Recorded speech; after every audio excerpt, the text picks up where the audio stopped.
नाज़रीन, पाकिस्तान के अंदर ज़ाहिर है आजकल इंतखाबी सीज़न चल रहा है, जो है जनरल इलेक्शन हो गए हैं। अब सेनेट के इलेक्शंस 2 अप्रैल को होने जा रहे हैं और इस दफ़ा जब से ये इलेक्शंस हो रहे हैं बड़े अजीबोगरीब किस्म के वाक़यात हो रहे हैं। पहले आपको पता है 90 दिन के अंदर इलेक्शन होने थे, वो नहीं हो पाए। उसके बाद ये जो हुए 8 फरवरी को अल्लाह करके उसके ऊपर जो सवाल आता है वो तो चले, उसका मामला चलेगा। अब सेनेट के इलेक्शन हैं। अब सेनेट के इलेक्शन में अब लाहौर के अंदर बड़े अजीबोगरीब किस्म के वाक़यात हो रहे हैं।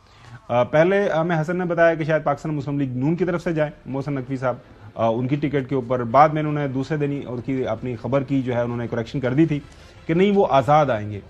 अब मोहसिन नकवी साहब आज़ाद हैसियत से इलेक्शन लड़ेंगे, ये बजाते खुद नाज़रीन एक बहुत बड़ी खबर है। लाहौर के अंदर खासतौर पर पाकिस्तान मुस्लिम लीग नून के हलकों के अंदर क्या हो रहा है, उल्फत मुगल साहब हमारे नुमाइंदे मौजूद है, उनसे बात करेंगे और फिर मैं अपने पैनलिस्ट की राय भी इसके ऊपर जानूंगा। ये बड़ा एक अजीबोगरीब किस्म का वाकया हुआ है कि इस दफा जो है पाकिस्तान मुस्लिम लीग नून ने कोई दरखास्तें नहीं मांगी। एक होता था ना कि जी अपनी पार्टी के लोगों से दरखास्तें मांगी जाती थी, अब यह है कि वो बताया जा रहा है कि हाउस पहले ही उनका फुल है।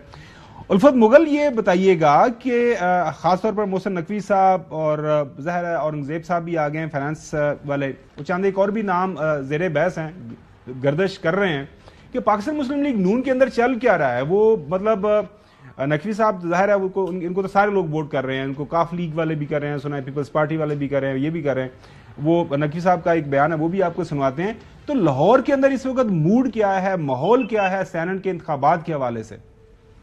जी खावर भाई, बहुत शुक्रिया। अगर हम देखें तो पंजाब की जो 12 नशिस्तें हैं सेनेट की, उन 12 नशिस्तों का या 11 नशिस्तों का इलेक्शन एक तरफ और सिर्फ अकेले मोहसिन रजा नकवी साहब का इलेक्शन जो है वो एक तरफ, क्योंकि इसमें ज्यादा दिलचस्पी है। और हमने देखा है कि हमेशा जो आजाद मोहसिन नकवी साहब ने भी कहा कि वो आजाद उम्मीदवार के हैसियत से मैदान में उतरेंगे। तो जब आजाद उम्मीदवार जो भी होता है वो अरकान असम्बली की ज्यादा आवभगत करता है, उनसे ज्यादा ताल्लुकात बनाता है या उनके साथ ज्यादा मेल मिलाप करता है। लेकिन हमने देखा कि ये पहले आजाद उम्मीदवार हैं जिनके पीछे मुस्लिम लीग नून के अरकान भी चल रहे थे, पीपल्स पार्टी के अरकान भी चल रहे थे, काफ लीग के अरकान भी चल रहे थे, आईपीपी के अरकान भी चल रहे थे। तो आज मीडिया के सामने जो गुफ्तगू हुई है नदीम अफजल चंद साहब की, उन्होंने कहा है कि हम यानी कि पाकिस्तान पीपल्स पार्टी पंजाब में सैयद मोहसिन रजा नकवी को वोट करेगी, ये हमारी पार्टी का फैसला है। तो पाकिस्तान पीपल्स पार्टी ने तो ओन कर लिया है, लेकिन साफ सामने आते भी नहीं। लीग वाले क्या करें? असल सवाल मेरा पाकिस्तान मुस्लिम लीग नून के हवाले से कि पाकिस्तान मुस्लिम लीग नून का खान भाई, मुस्लिम लीग नून खुलकर सामने भी नहीं आ रही और चिलमन के पीछे भी नहीं छुपना चाह रही। तो उनके लिए अच्छा खासा इस वक्त मसला है, क्योंकि बाज ऐसे नाम भी सामने आ गए जो पहले नहीं थे, जैसे आहद खान चीमा का नाम भी अब आ गया है। मोहम्मद औरंगजेब साहब को भी अकोमोडेट करना है मुस्लिम लीग नून को, क्योंकि वो अब फाइनेंस मिनिस्टर हैं। तो इनमें से कुछ नामों को ड्रॉप करना पड़ेगा और मुस्लिम लीग नून चाह रही है कि मोहसिन रजा नकवी को वोट दें, लेकिन इसका पता मोहसिन रजा नकवी साहब को हो। बाकी खुलकर वो मुस्लिम, अभी तक मोहसिन रजा नकवी साहब के साथ अभी एज ए पार्टी हमारी बात हुई, उनके कहने के अभी ये डिसीजन बाकी है कि मुस्लिम लीग नून की क़यादत इस बारे में क्या फैसला करती है। लेकिन अभी तक यही डिसीजन है कि मुस्लिम लीग नून सेनेट इलेक्शन में मोहसिन रजा नकवी को वोट करेगी। बहुत शुक्रिया उल्फत मुगल साहब।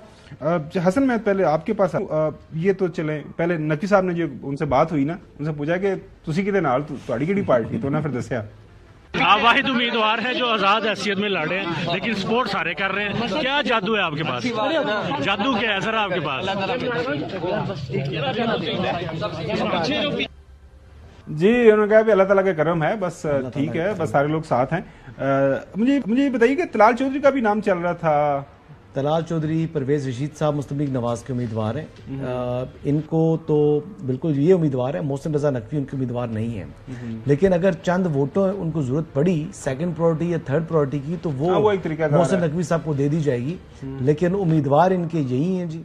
तलाल चौधरी के ऊपर सुना है को फटा फिर भी दोबारा से चल रहा है, कोई मसला नहीं है जी। तलाल चौधरी साहब को टिकट पहले भी तो 200% देखिए, पहले 200% था, तो फिर फैसला तलाल चौधरी ने खुद किया था ना। अच्छा, चलो। तो वो नवाज शरीफ साहब ने कहा था कि जी ये आपके ऊपर मैं छोड़ता हूँ। तंजीम साहब इस मरतबा तंजीम ने जी इसने टिकट पका है, टिकट पका है जी। और तंजीम में तो वैसे भी तलाल खासी मजबूत है तंजीम। कराची चलते हैं। नगरी साहब, फैसल वाडा साहब, उनको पाकिस्तान पीपल्स पार्टी ओन कर रही है कि एमकेएम ओन कर रही है अभी तक? वहां पे क्या खबर है? क्योंकि वो कह रहे हैं आजादों का मौसम है। देखें, हम मुसलसल बात करते हैं ना कि अवाम ने जिसको वोट दिया है उसी को हुकूमत मिलना चाहिए। मतलब वोट की अहमियत इतनी ज्यादा है कि जिसको वोट दिया जाए उसके वोट को माना जाए।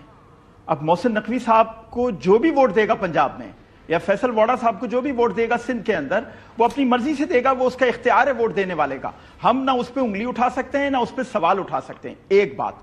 दूसरी बात, मोहसिन नकवी साहब की तकर्रुरी पे बड़ी बात हो चुकी है। क्या हमने शौकत अजीज को वजीर आजम नहीं देखा इस मुल्क में? क्या हमने नहीं देखा कि किस तरह पिछली दफा स्टेट बैंक का गवर्नर बाहर से लाकर बिठाया गया था और उसके हाथ में सारी खजाने की चाबी दे दी गई थी? हमने इस तरह की भी पोस्टिंग्स देखी हैं, हमने इस तरह के भी ओहदेदार देखे हैं, तो हम किस मुंह से फिर उस तकर्रुरी पे आवाज उठाते हैं?